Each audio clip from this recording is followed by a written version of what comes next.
ഇപ്പോൾ നമ്മൾ മിൻറ്റൻ്റെ ഏകദേശം ഒരു 50% പോയിന്റിലാണ് നിൽക്കുന്നത്.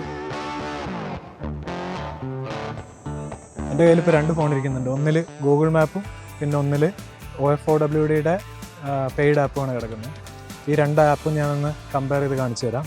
ഗൂഗിൾ മാപ്പിലാണെന്നുണ്ടെങ്കിൽ നമുക്ക് ഈ മെയിൻ മിൻറ്റൻ്റെ ആക്സസ് പോയിന്റ് വരെ കാണുള്ളൂ.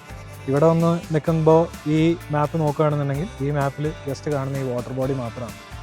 അപ്പോൾ ഈ പെയ്ഡ് ആപ്പിലാണെന്നുണ്ടെങ്കിൽ ഇതിനകത്തുള്ള എല്ലാ ട്രെയിൽസും ഈ ട്രെയിലിൻ്റെ റേറ്റിങ്ങും എവിടെ വാട്ടർ ക്രോസിംഗ് ഉണ്ട് എല്ലാം ഇതിനകത്ത് ക്ലിയർ ആയിട്ട് കാണാം. പക്ഷേ ഈ മാപ്പിന് നമ്മൾ സബ്സ്ക്രിപ്ഷൻ മോഡലാണ്. നമ്മൾ OFOWയുടെ മെമ്പർഷിപ്പ് എടുക്കണം. പിന്നെ ഇയർലി ഫീസ് ഒരു $50 നമ്മൾ പേ ചെയ്യണം. ഇതേപോലെ തന്നെ ഓണക്സിൻ്റെ മാപ്പും ഉണ്ട്. ഓണക്സിൻ്റെ മാപ്പ് ഒരു ക്രൗഡ് സോഴ്സിങ് മാപ്പാണ്. അത് ഓരോ ആൾക്കാരായിട്ട് പോയി മാപ്പ് ചെയ്ത് വരുന്നതാണ്. ഇത് ഒണ്ടാരിയോൻ്റെ സ്പെസിഫിക് ആയിട്ടുള്ള 4 വീലർ ഫെഡറേഷൻ്റെ മാപ്പാണ്. ഈ കാണുന്ന കൗണ്ടി റോഡ് 121 ഇതിലാണ് നമ്മൾ പാർക്കിലോട്ട് എൻ്റർ ചെയ്തത്.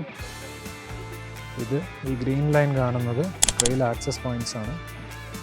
ഓരോ ലൂപ്പും ഈ കാണുന്ന ലൂപ്പ് മുഴുവൻ നമ്മളിന്ന് ചെയ്ത് ഈ ഗ്രീൻ ലൈനിലൂടെ ഇങ്ങനെ വന്ന് ഇവിടെ നിൽക്കുന്ന പോയിൻ്റാണ് ഇപ്പോൾ നമ്മൾ കാണുന്നത്.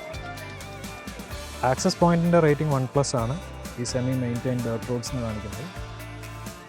പക്ഷേ ഇതിപ്പോൾ നമ്മൾ സ്പെസിഫിക് ആയിട്ട് ലൂപ്പിലോട്ട് പോകുകയാണെന്നുണ്ടെങ്കിൽ ഇത് 2 ഈസി, പിന്നെ ഇത് 3+, 4, 3 സ്റ്റാൻഡേർഡ്. ഇതാണ് മഡ് ബോഗാണ്. ഈ മഡ് ബോഗിൽ നമ്മൾ എൻ്റർ ചെയ്യാൻ പറ്റില്ല. അതേപോലെ തന്നെ ഇത് 1+, ഇത് 4. അങ്ങനെ ഓരോ ട്രെയിൽസിൻ്റെയും റേറ്റിംഗ് നമുക്ക് ഈ മാപ്പിനകത്ത് കാണാം. ഇതാണ് OFOWയുടെ സബ്സ്ക്രൈബ്ഡ് ആപ്പ്. അപ്പോൾ ഇന്ന് നമ്മൾ മിൻറ്റൻ റിഗ് എക്സ്പെഡിഷൻ്റെ ഒരു വീക്കെൻഡ് ആക്ടിവിറ്റി ആയിട്ട് ഞങ്ങളെല്ലാവരും കൂടെ വന്നതാണ്. ഞങ്ങളെ ഇൻസ്റ്റാഗ്രാമിൽ ഫോളോ ചെയ്യുക. ഫാമിലി ഫ്രണ്ട്ലി ആയിട്ടുള്ളൊരു ക്ലബ്ബാണ്, based out in Ontario. Thank U.